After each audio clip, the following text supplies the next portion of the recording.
This is Revathi. Welcome back to అందమైన కథల పొదిరిల్లు. ప్రియమైన రాక్షసి ఎపిసోడ్ నంబర్ 83. ఆనంది నిలయానికి వెళ్ళి వస్తాను అని రిక్వెస్ట్ చేస్తున్న ఆనంది. మరి అశ్విన్ సమాధానం ఏంటి? కథలకు వెళ్ళబోయే ముందు దయచేసి వీడియోకి ఒక లైక్ ఇవ్వండి. అలాగే హైప్ ఇచ్చి వీడియోని సపోర్ట్ చేయండి. స్టోరీస్ నచ్చినట్టయితే దయచేసి మన ఛానల్ని షేర్ చేయండి. ఇక ఆలస్యం చేయకుండా కథలకు వెళ్ళిపోదాం. ఆనంది అలా ఢీకొనడం చూసి అశ్విన్ సడన్గా బ్యాలెన్స్ చేసుకోలేక కింద పడబోతూ ఆనందిని పట్టుకొని, ఏ రాక్షసి, ఏమైంది నీకు అని అంటాడు. మరేమో యమా, నీ చెల్లెలికి దెయ్యం పట్టింది అంటూ గుడ్లు వెళ్ళబెట్టి భయంగా చెప్తుంది. ఏ మెంటల్, ఏం మాట్లాడుతున్నా నువ్వు? నా చెల్లెలికి దెయ్యం పట్టడం ఏంటి అంటూ తన మీద సీరియస్ అవుతాడు. నేను చెప్తున్నది నిజం యమ్మా. నీ చెల్లెలు ఒక్కతే కూర్చొని తెగ నవ్వుతుంది. ఇలా దెయ్యం పట్టిన వాళ్ళే అలా నవ్వుతారని ఓ సినిమాలో చూశాన్లే. కావాలంటే మీ చెల్లెలు ఎలా నవ్వుతుందో వచ్చి చూడు అంటూ అశ్విని లాక్కొని వెళ్ళబోతుంటే, ఆగవే రాక్షసి, నన్ను షర్టు వేసుకొనివ్వు. షర్టు లేకుండా ఇలా నా చెల్లెల ముందుకి ఎలా వస్తాను? నీకసలు మైండ్ లేకుండా పోతుంది అని తనను తిట్టి తన నుండి విడిపించుకుంటాడు. అయితే త్వరగా షర్టు వేసుకోయమ్మా. మీ చెల్లెలికి పట్టిన దెయ్యం పారిపోతే నువ్వు ఆ దెయ్యాన్ని మిస్ అవుతావు అని అంటుంది. దెయ్యం లేదు, భూతం లేదు, ముందు నువ్వు నోరు మూసుకో అంటూ అశ్విన్ షర్టు తీసి వేసుకుంటూ ఉంటాడు. లేదు అమ్మా, నిజంగానే తనకి పెద్ద దెయ్యం పట్టింది అని అంటుంటే, నోరు మూసుకుని నువ్వు అటు తిరుగు, నేను పాయింట్ వేసుకోవాలి అంటాడు అశ్విన్ షర్టు వేసుకోవడం పూర్తి చేసి. సరే, త్వరగా కానివ్వు, లేదంటే మీ చెల్లెలికి పట్టిన దెయ్యం పారిపోతుంది. దెయ్యం ఉన్నప్పుడు చూస్తేనే మజా కదా అంటూ ఆనంది ఇటు పక్కకు తిరిగి కళ్ళు మూసుకుంటుంది. అశ్విన్ తనని తిడుతూ పాయింట్ వేసుకుని, ఇక పద అని అంటాడు. త్వరగా పదయ్యమ్మా అంటూ అశ్విన్ లాక్కొని వెళ్తుంటుంది. వీళ్ళు రూమ్ నుంచి బయటికి వచ్చేసరికి శిరీష పార్కులో జరిగిన తలుచుకొని ఇంకా అలాగే నవ్వుతూ ఉంటుంది. చెల్లెల నవ్వు చూసి అశ్విన్ కూడా ఆశ్చర్యపోతుంటాడు. చెప్పాను కదా, నీ చెల్లెలికి దెయ్యం పట్టిందని. నువ్వు నమ్మలేదు, చూసావా ఎలా నవ్వుతుందో అంటుంది ఆనంది. ఆనంది మాటలకు తనని కోపంగా చూసి అశ్విన్ కిందికి వెళ్ళిపోతాడు. మరో పక్క నుంచి శిరీష నవ్వు చూసి ముత్యాలు, నందిత కూడా అక్కడికి చేరుకుంటారు. వాళ్ళు వచ్చింది చూడని శిరీష పార్కులో జరిగింది తలుచుకొని ఇంకా నవ్వుతూనే ఉంటుంది. చూసావా నీ చెల్లెలు ఎలా నవ్వుతుందో? ఇప్పుడైనా మీ చెల్లెలికి దెయ్యం పట్టిందంటే నమ్ముతావా లేదా అంటూ ఆనంది అశ్విన్ చెవులో ఊదుతుంటే, ముందు నువ్వు నోర్మి అని ఆనందిని తిట్టి, అమ్మ శిరీష, ఏంటి అలా నవ్వుతున్నావు అని అడుగుతాడు అశ్విన్. అశ్విన్ మాటలతో శిరీష వాళ్ళని చూసి, సారీ అన్నయ్య, మీరందరూ ఎప్పుడొచ్చారో నేను చూసుకోలేదు అని అంటుంది. అసలు ఎందుకే అంతగా నవ్వుతున్నావు అని అడుగుతుంది నందిత. అది అమ్మా, ఈరోజు జాగింగ్ అని వెళ్తే అక్కడ ఒక జోక్ జరిగిందిలే, అది తలుచుకుంటే నవ్వాగటం లేదు అని అంటుంది. ఏంటి, జోక్ జరిగిందని నవ్వుతున్నావా? అంటే నీకు దెయ్యం పట్టలేదా శివంగి అని అడుగుతున్న ఆనంది ఇన్నోసెంట్ లుక్స్తో. దెయ్యమేంటి అని అడుగుతున్న శిరీష తన మాటలు అర్థం కాక. అలా ఊపిరాడకుండా నవ్వుతుంటే, నీకు దెయ్యం పట్టిందని చెప్పి మీ అన్నయ్యని ఆతృతగా తీసుకొని వచ్చాను అంటుంది ఆనంది. నేనే పెద్ద దెయ్యాన్ని, ఇక నాకు దెయ్యం పట్టడం ఏంటి? అయినా ఈ రోజులో దెయ్యాలేంటి? ఇంత పోలిష్గా ఎలా మాట్లాడుతున్నావు అని అడుగుతుంది శిరీష. అలా గడ్డిపెట్టు తనకి అంటాడు అశ్విన్ ఆనంది వైపు కోపంగా చూస్తూ. ఆ అన్నాచెల్లెల మాటలకి ఆనంది కోపంగా మూతి తిప్పుకుంటుంది. ఆనంది అనుకోవడం కాదే, నువ్విలా నవ్వటం తల్లివైన నేను కూడా ఇంతవరకు ఎప్పుడూ చూడలేదు. నిన్ను అంతగా నవ్వించిన వాళ్ళు ఎవరో కానీ వారిని మెచ్చుకోవాలి. ఏమైనా నువ్వింత సంతోషంగా ఉన్నందుకు నాకు హ్యాపీగా ఉంది అని ప్రేమగా కూతురు తల నిమురుతూ చెప్పి నందిత అక్కడి నుంచి వెళ్ళిపోతుంది. ఆ మాటతో శిరీషకి చైతన్య మీద చిన్న పాజిటివ్ ఇంప్రెషన్ కలుగుతూ ఉంటుంది. అమ్మ చెప్పింది కరెక్ట్ శిరీష, నువ్వు ఈరోజు చాలా హ్యాపీగా ఉన్నావు. లైఫ్ లాంగ్ నువ్వు ఇలాగే నవ్వుతూ ఉండాలి అని చెప్పి, నువ్వు పద పెద్ద తెలివిన దాన్నా అంటూ ఆనంది చేపట్టుకుని పైకి వెళ్ళిపోతుంటాడు. ఛ, శివంగికి దెయ్యం పట్టి ఉంటే బాగుండేది. ఆ వంకతో వేప కొమ్మలతో తన్ని కొట్టించేదాన్ని అని నిరాశగా అనుకుంటూ ఆనంది అశ్విన్‌తో వెళ్తుంది. ఇంతకీ మిమ్మల్ని ఇంతగా నవ్వించింది ఎవరమ్మా? అని అడుగుతుంది ముత్యాలు. ఎవరైతే ఏంటిలే ముత్యాలు. నేను హ్యాపీగా ఉన్నాను కదా! నేను హ్యాపీగా ఉండటం చూసి అన్నయ్య, అమ్మ కూడా సంతోషపడ్డారు. నాకది చాలు అని నవ్వుతూ చెప్పి శిరీష వెళ్ళిపోతుంది. ఏమైనా ఈ ఇంట్లో ఇలా నవ్వులు, పువ్వులు వెలుగుతూ ఉండాలి అని ముత్యాలు మంచి మనసుతో అనుకొని తన దారిన తను వెళ్తుంది. అశ్విన్ కోపంగా ఆనందిని లాక్కొనొచ్చి తనని బెడ్ మీద పడేసి, ఏదో జోక్ జరిగిందని మా చెల్లెలు నవ్వుతుంటే తనకు దెయ్యం, భూతం పట్టిందని వాగుతావా? అనంటాడు. ఒక సినిమాలో హీరోయిన్ ఇలాగే నవ్వుతుంటే తనకి దెయ్యం పట్టిందని వేప కొమ్మలతో కొట్టడం చూశాను అమ్మా. అలాగే మీ చెల్లెని కూడా కొట్టిస్తారని నేను ఆశపడ్డాను. కానీ మిస్ అయింది అంటూ బాధపడుతూ చెప్తుంది. నా చెల్లెలి మీద ఎంత కక్షతో ఆలోచిస్తున్నావే రాక్షసి అని అంటాడు. తనేమైనా తక్కువ, తను కూడా నా మీద అలాగే కక్ష చూపిస్తుంది అని అంటుంది ఆనంది బొంగమూతి పెడుతూ. సరిపోయారిద్దరూ. టైం అవుతుంది. ముందు ఆఫీస్‌కి రెడీ అవ్వు అని అంటాడు. నీతో కొంచెం మాట్లాడాలి అమ్మా అంటుంది ఆనంది. ఏం మాట్లాడాలి అని అడుగుతాడు. నాకు మా అన్నయ్యతో, మావయ్యతో, బామ్మతో మాట్లాడాలని ఉంది. ఫైనల్‌గా మా ఆనంద నిలయానికి వెళ్ళాలని ఉంది. ఒకే ఒక్కసారి ఆనంద నిలయానికి వెళ్ళొస్తాను యమ్మా అని రిక్వెస్ట్‌గా అంటుంది. నువ్విక ఆ ఇంటికి వెళ్ళేది లేదని చెప్పాను కదా! మళ్ళీ ఎందుకు అడుగుతున్నావు? అంటూ సీరియస్ అవుతాడు. ఒకే ఒక్కసారి అంటున్నాను కదా! ప్లీజ్ అంటూ రిక్వెస్ట్ చేస్తుంది. నోరు మూసుకొని ఆఫీస్‌కి రెడీ అవ్వు. లేదంటే ఇంట్లో కూర్చో. అంతేకాని ఆనంద నిలయానికి వెళ్తాను అన్నావంటే కాళ్ళు విరక్కొడతాను అని సీరియస్‌గా చెప్పి అశ్విన్ వెళ్ళిపోతాడు. అశ్విన్ అలా తిట్టేసరికి ఆనంది కళ్ళలో కన్నీళ్లు తిరుగుతుంటాయి. ఇలా కొన్ని గంటల తర్వాత డ్యూటీలో ఉన్న శిరీష రౌండ్స్‌లో ఉండి పేషెంట్స్‌ని చెక్ చేస్తూ ఉంటుంది. తనతో పాటే జితేంద్ర కూడా ఉంటాడు. ఇద్దరు కలిసి పేషెంట్ హెల్త్ విషయాలను తెలుసుకొని వాళ్ళ ట్రీట్మెంట్ గురించి మాట్లాడుతూ ఉంటారు. పేషెంట్‌ని చెక్ చేసిన తర్వాత శిరీష తన క్యాబిన్‌లోకి వచ్చి కూర్చుంటుంది. ఒక పేషెంట్‌కు సంబంధించిన డీటెయిల్స్ చూస్తూనే ఉదయం పార్క్‌లో జరిగిన సంఘటన గుర్తు తెచ్చుకొని మళ్ళీ నవ్వుతూ ఉంటుంది. అప్పుడే జితేంద్ర లోపలికొచ్చి తన నవ్వును చూసి, "ఏంటి శిరీష అలా నవ్వుతున్నావు?" అని అడుగుతాడు. మార్నింగ్ ఒక జోక్ జరిగింది జితేంద్ర.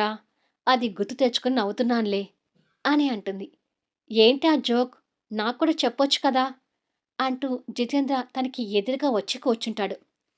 మార్నింగ్ పార్కులో అంటూ జరిగిన విషయం చెప్తుంది. తను చెప్పింది విని జితేంద్ర కూడా నవ్వుతుంటాడు. జితేంద్ర అలా నవ్వి, కానీ శిరీష, పోకిరి వాళ్ళతో కాస్త జాగ్రత్తగా ఉండు అని అంటాడు. చచ్చా! అతను పోకిరివాడు కాదు. చాలా మంచివాడు. చదువుకున్నవాడు. కాకపోతే మార్నింగ్ పొరపాటున అలా జరిగింది అని అంటుంది. శిరీష అతను మంచివాడు అని మెచ్చుకోవడం జితేంద్రకి కాస్త నచ్చక ఆ మాటని డైవర్ట్ చేస్తూ, అన్నట్టు శిరీష, మా ఫాదర్, మీ మదర్ పరిచయస్తులేనంట. మొన్న మా డాడీ నాకు చెప్తే తెలిసింది అని అంటాడు. అలాగా? బిజినెస్ ఉమెన్‌గా మా mummy very smart. Board of director ఎలక్షన్స్‌లో కూడా ఈసారి మా మమ్మీ పోటీ చేయబోతుంది అని అంటుంది. రియల్లీ? మీ మదర్ విన్ అవ్వాలని కోరుకుంటున్నాను అని జితేంద్ర శిరీషతో స్నేహం పెంచుకుంటూ వెళ్తాడు. అదే సమయంలో బిజినెస్ అసోసియేషన్ బిల్డింగ్‌లో బోర్డ్ ఆఫ్ ప్రెసిడెంట్ చేత మీటింగ్ జరుగుతుంటుంది. ఆ మీటింగ్‌లో అమర్, నందితతో పాటు అశ్విన్, చైతన్య మరికొంతమంది బిజినెస్ మ్యాగ్నెట్స్ కూడా పాల్గొని ఉంటారు. ప్రెసిడెంట్ మీటింగ్‌లో మాట్లాడుతూ, ఎప్పుడూ లేనంతగా ఈసారి బోర్డ్ ఆఫ్ డైరెక్టర్ ఎలక్షన్స్‌లో ఎవరు గెలుస్తారా అనేది అందరిలోనూ క్యూరియాసిటీ పెరిగింది. ఇద్దరు కూడా పోటాపోటీ పడుతున్నారు. ఎలక్షన్స్ మరో 4 రోజులకు వచ్చాయి కాబట్టి ఈ సమయంలో మీ ఇద్దరి మధ్య గట్టి పోటీనే ఉంది. కానీ ఎవరు గెలుస్తారా అనేది చూడాలి అని అంటాడు. ఖచ్చితంగా గెలుపు నాదే అంటుంది నందిత ఎదురుగా కూర్చున్న అమర్ని కోపంగా చూస్తూ. తన కాన్ఫిడెంట్ చూసి అమర్ బాధగా నవ్వుతుంటే, లేదు, ఖచ్చితంగా మా మావయ్యని గెలిచి తీరతాడు అంటాడు చైతన్య అమర్ పక్కన కూర్చొని. అది జరగని పని. మా అమ్మనే గెలిచి తీరుతుంది అంటూ అశ్విన్ కూడా చైతన్య మాటకి పోటీగా వస్తాడు. ప్లీజ్ ఇక్కడ వాదన పెట్టుకోకండి. మరో 4 రోజుల్లో రిజల్ట్ వస్తుంది కాబట్టి అప్పటి వరకు వెయిట్ చేయండి. బట్ ఈ 4 రోజులు కూడా మీ గెలుపు కోసం ప్రయత్నం చేయండి. ఇంతటితో ఈ మీటింగ్ ముగిస్తున్నాను అంటాడు ప్రెసిడెంట్. ఓకే అని చెప్పి అందరూ వెళ్ళిపోతుంటే నందిత, అశ్విన్, అమర్, చైతన్య కూడా లేస్తారు. అమర్ మామూలుగా ఉంటే నందిత, అశ్విన్, చైతన్య మాత్రం పోటాపోటీగా కోపంగా చూసుకుంటూ ఆ హాలు నుంచి బయటికి వెళ్ళిపోతారు. వాళ్ళు మీటింగ్ హాల్ నుంచి బయటికి రావడం చూసిన ఓ అజ్ఞాత వ్యక్తి ప్రెసిడెంట్కి కాల్ చేస్తాడు. ప్రెసిడెంట్ ఆ కాల్ చూసి కంగారు పడుతూనే లిఫ్ట్ చేసి హలో సార్ అని అంటాడు. ఎలక్షన్లో ఎవరు గెలిచేలాగా ఉన్నారు అంటూ అతని గాంభీర్యమైన వాయిస్తో అడుగుతూ ఉంటాడు. ఎవరు గెలుస్తారు అనేది పోల్చుకోలేకపోతున్నాం సార్. నందితా మేడం మనీ బాగా పెడుతుంది. అమర్ గారు మనీ పెట్టకపోయినా అతని మంచితనం అతని వెనక ఉంది. సో ముందే గెస్ చేయలేకపోతున్నాను అని అంటాడు. ఇదంతా నాకు తెలీదు. నువ్వు ఏం చేస్తావో నాకు అనవసరం. ఈ ఎలక్షన్లో నందిత గెలిచి తీరాలి అంటాడు అజ్ఞాత వ్యక్తి. అతని మాటలకు ప్రెసిడెంట్ కాస్త కంగారు పడుతూ అది సార్ అంటూ భయంతో గుటకలు మింగుతుంటాడు. నువ్వు నందితని గెలిపించడం కోసం ఇవాళ రాత్రికి డబ్బు సూట్ కేస్ మీ ఇంటికి చేరుతుంది అని చెప్పి ఫోన్ పెట్టేస్తాడు. అతను ఆ డబ్బుకు ఆశపడుతుంటాడు. ఈ నలుగురు బయటికి వచ్చి ఎవరికి వాళ్ళు కోపంగా చూసుకుంటూ ఎవరి కార్లో వాళ్ళు బయలుదేరతారు. వాళ్ళకి కనపడకుండా ముసుగులో ఉన్న ఆ అజ్ఞాత వ్యక్తి వాళ్ళ మధ్య జరుగుతున్న సంఘర్షణను గమనిస్తూ సంతోషపడుతుంటాడు. కొద్దిసేపటికి అశ్విన్ నందితని ఇంటి దగ్గర డ్రాప్ చేసి ఆఫీస్కి వచ్చేసరికి ఆనంది తన వాళ్ళ మీద బెంగతో కన్నీళ్లు పెట్టుకుంటూ కనిపిస్తుంటుంది. తనని అలా చూడగానే ఆనంద నిలయానికి వెళ్తానని అడగటం అశ్విన్కి గుర్తొచ్చి కోపంతో తన సీటు దగ్గరికి వెళ్ళి ఆఫీస్లో ఈ ఏడుపులేంటి అని అడుగుతాడు. ఆనంది భయంగా లేచి నిలబడి కన్నీళ్లు తుడుచుకొని ఏంటో యమ్మా, మా మావయ్య, అన్నయ్య, బామ్మ గుర్తొచ్చేసరికి నేను వద్దంటున్నా కూడా నా మాట వినకుండా కన్నీళ్లు ఆగకుండా వస్తున్నాయి. మరి దీనికి నేనేం చేయను అని అడుగుతుంది. కాన్సంట్రేట్గా ఆఫీస్ వర్క్ చేస్తే ఎవ్వరూ ఏమీ గుర్తురారు. వర్క్ వదిలేసి వాళ్ళని వీళ్ళని గుర్తు తెచ్చుకుంటూ కూర్చుంటే ఇలాగే ఏడుస్తూ కూర్చుంటావు. నేను నీకు ఇచ్చిన వర్క్ ఫినిష్ చేశావా అని అడుగుతాడు. ఇంకా లేదు అమ్మా, చేద్దామంటే ఏడుపొస్తుంది అని అంటుంది. ఆ ఏడుపు రాకుండా ఉండాలంటే ముందు నేనిచ్చిన వర్క్ కంప్లీట్ చేయి. సాయంత్రం వరకు వర్క్ ఫినిష్ చేయలేదో నిజంగానే నాలో యముని చూస్తావు అని కోపంగా చెప్పి ఆ క్యాబిన్ నుండి వెళ్ళిపోతాడు. వామ్మో! యమ ఏంటి అంత కోపంగా ఉన్నాడు? వర్క్ పూర్తి కాకపోతే నిజంగానే చంపేసేలా ఉన్నాడు అని అనుకొని ఫైల్ ఓపెన్ చేసి ఆఫీస్ వర్క్ చూస్తుంటుంది. అశ్విన్ బయటకొచ్చి దీపక్ కోసం అతని సీటు వైపు చూసేసరికి సీట్ ఖాళీగా కనిపిస్తూ ఉంటుంది. నమస్కారం సార్ అంటూ మేనేజర్ భాస్కర్ అక్కడికొస్తాడు. దీపక్ ఆఫీస్కి రాలేదా అని అడుగుతాడు. ఇక్కడ ఉద్యోగం మానేస్తున్నానని మీకు కూడా చెప్పాడంట కదా సార్ అంటాడు భాస్కర్ అశ్విన్ కోపానికి కాస్త భయపడుతూ. ఈడియట్, ప్రతిదానికి ఉద్యోగం మానేస్తానని బెదిరిస్తాడేంటి? ఉద్యోగానికి ఎలా రాడో నేను చూస్తాను అని అనుకొని అశ్విన్ క్యాబిన్లోకి వెళ్ళి కూర్చుంటాడు.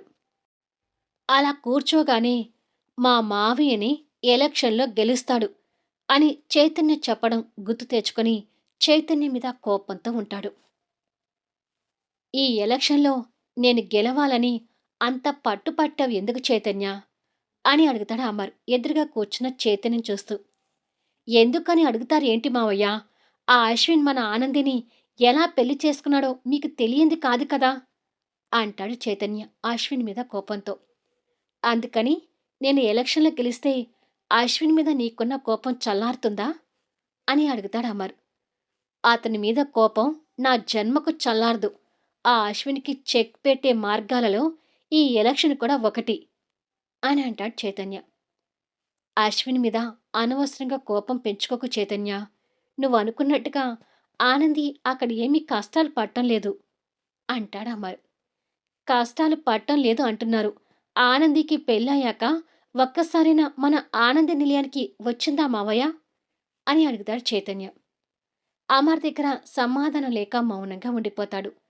నా చెల్లెలు అక్కడ బాధపడుతుందని, అతను నా చెల్లెల్ని పని మనిషిలాగా చూస్తున్నాడని చెప్పడానికి ఈ ఒక్క కారణం చాలు అని చెప్పి చైతన్య కోపంగా వెళ్ళిపోతాడు.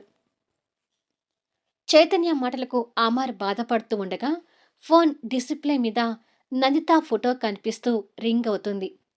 తన రూపం కనపడగానే అమర్ పెదవుల మీద చిరునవ్వు వెలుగుతూ లిఫ్ట్ చేసి, ఇంతకు ముందే కదా మేడం నన్ను చూసింది. అంతలో కాల్ చేశావంటే నే నీకు అంతగా గుర్తొస్తున్నానా అని అల్లరిగా అడుగుతాడు. మళ్ళీ నెక్స్ట్ వీడియోలో కలుద్దాం. అసలు నందిత దేనికి కాల్ చేసి ఉంటుంది? ఆ అజ్ఞాత వ్యక్తి ఎవరు? ఏం ఉద్దేశించి నందిత గెలుపు కోరుకుంటున్నాడు? చివరికి ఎలక్షన్లో ఎవరిది గెలుపు అవుతుంది? అద్భుతమైన కథనాలతో ఆసక్తికరంగా సాగే కథా వీడియోస్ని మిస్ కాకుండా చూడండి. కథ నచ్చితే లైక్ చేయండి, హైప్ ఇవ్వండి, మీ అమూల్యమైన అభిప్రాయాలు తెలియచేయండి. అలాగే మన స్టోరీస్ని దయచేసి షేర్ చేయండి. Thank you for listening.